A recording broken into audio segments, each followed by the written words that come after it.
ખેડૂત દેવામાંથી કઈ રીતે નીકળી શકે એના માટે આજે થોડીક ચર્ચા કરવી છે. કારણ કે પાણી મળવાના લીધે, જમીનમાં વારંવાર વાવેતર કરવાના લીધે આ વખતે એરંડા હોય તો એનો પાક સાવ નિષ્ફળ ગયો છે. જે લોકોએ બટાકા વાવ્યા એમને ભાવ નથી મળ્યો. જે લોકોએ તરબૂચ અને સક્કરટેટી વાવી એમને પોતાનું ઉત્પાદન રોડ ઉપર ફેંકવાની ફરજ પડી છે. તો જો ખેડૂતને દેવામાંથી નીકળવું હોય તો હવે કરવું શું જોઈએ એમ? તો એના માટે તો ખેડૂતે સૌપ્રથમ વધારાની આવક તરીકે પોતાની ખેતી સિવાય એને પશુપાલન કરવું જોઈએ. કેટલું પશુપાલન કરવું જોઈએ એમ? કેવડો મોટો તબેલો કરવો જોઈએ? તો બહુ મોટો તબેલો કરવો જોઈએ નહીં. તબેલો ફક્ત 10 ભેંસથી 12 ભેંસ હોય એવડો તબેલો કરવો જોઈએ. કારણ કે જો એક ભેંસનો મહિનાનો 10,000 પગાર આવે, એની અંદરથી 7,000 પગાર વધે, તો એમને 10 ભેંસોનું મહિને 70,000 ઇન્કમ આવક થાય. કેટલી? 70,000 આવક એમને મળી રહે.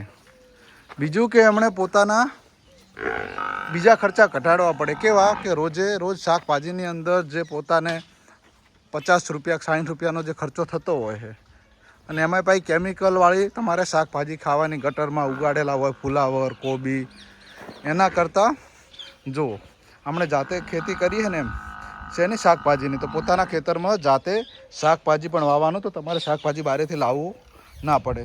જો આ ટામેટાં છે, એમણે ટામેટાનું વાવેતર કરેલું છે. આ પાકું ટામેટું છે, જોઈ લો, આ દેખાય છે ને એમ. અને આ ટામેટાં પાછા સ્વાદમાં કેટલા સારા હોય છે.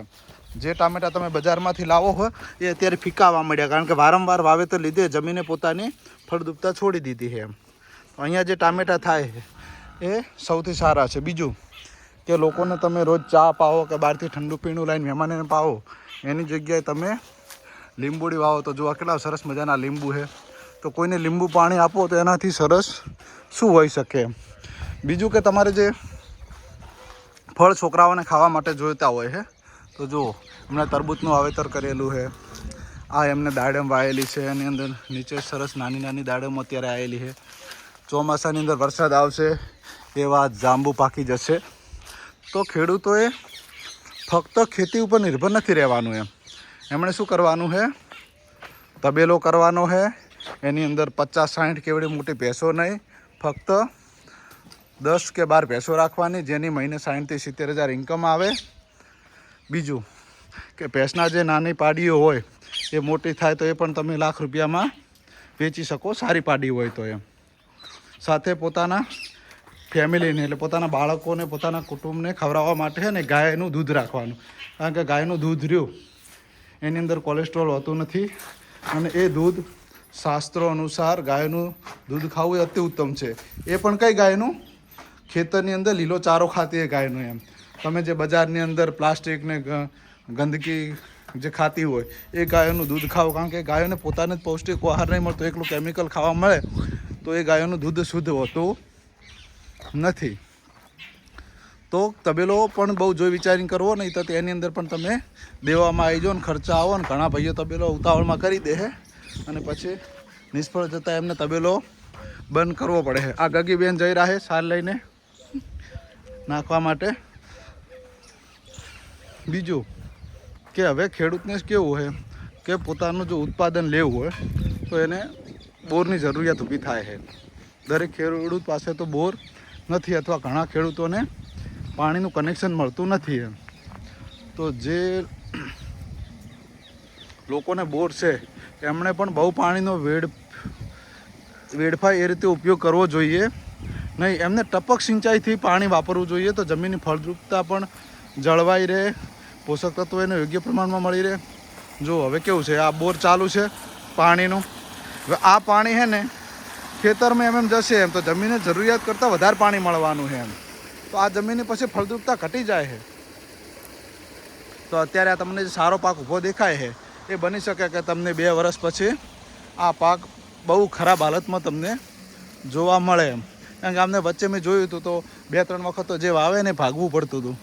કારણ કે અંદર પોષક તત્વો ઘટી ગયા હતા. પછી એમને છાણિયું ખાતર અંદર નાખવું પડ્યું હતું વારંવાર. અને બીજું શું કંઈક આવે એવું કંઈક જીપ્સમનું એક ગાડી લઈને નાખી હતી. એના પછી એમને આટલો સારો એવો ઘાસચારો મળી રહ્યો. બીજું જે ખેડૂતોને સારી સગવડ હોય એ ટ્રેક્ટર પણ લાવી શકે છે. તો ટ્રેક્ટરમાં કેવું છે કે એમને દર કલાકે ખેડે એના ઉપર એમને 400 રૂપિયા જેવું મળતું હોય. તો રોજનું જો કોઈકને 5 કલાક ખેડે તો એમને 2000 રૂપિયાની આવક થતી હોય છે. બીજું કે તમે અત્યારે 10 લાખનું ટ્રેક્ટરને થ્રેશરને લાવો તો 10 વર્ષે પછી વેચશો તો એની કિંમત જળવાઈ રહે, કારણ કે શું મોંઘવારી વધતી જાય છે. પણ એનો મોટાભાગે ખેડૂતોને કેવું થાય, બાકીમાં ખેડાવે, અખાત્રી એનો હિસાબ આપે. એટલે જો સરખો હિસાબ ના રાખે તો પછી ટ્રેક્ટરવાળા પણ દેવામાં ડૂબી જાય છે. તો એમને જે પણ વિચારે, જે પણ કરે, જોઈ વિચારીને ખેડૂતે કરવું જોઈએ. તો શું સલાહ છે દેવામાંથી નીકળવા માટે? ખેતી સાથે પશુપાલન જોઈશે, પછી પોતાને શાકભાજી ઘરે વાવવાની, પાણીનો બહુ બગાડ કરવાનો નહીં. પછી ઘર ઉપર સોલર જે અત્યારે સરકારની સિસ્ટમ ચાલે છે તો એનાથી લાઇટ બિલ ના આવે તો એવો ટ્રાય કરવાનો. અને બીજું કે લોન લઈ અને કોઈ ધંધો કરવાનો થતો નથી. લોન લઈને ના તો ગાડી લાવો, ના તો મોબાઈલ ખરીદો. કદાચ મકાનની જરૂરિયાત હોય કે કોઈ જમીન ખરીદતા હો તો લોન લઈને ખરીદો ચાલે. બાકી તમે EMIના હપ્તા ભર્યા મરી જશો અને ક્યારેય ઊંચા આવશો નહીં. જય હિન્દ.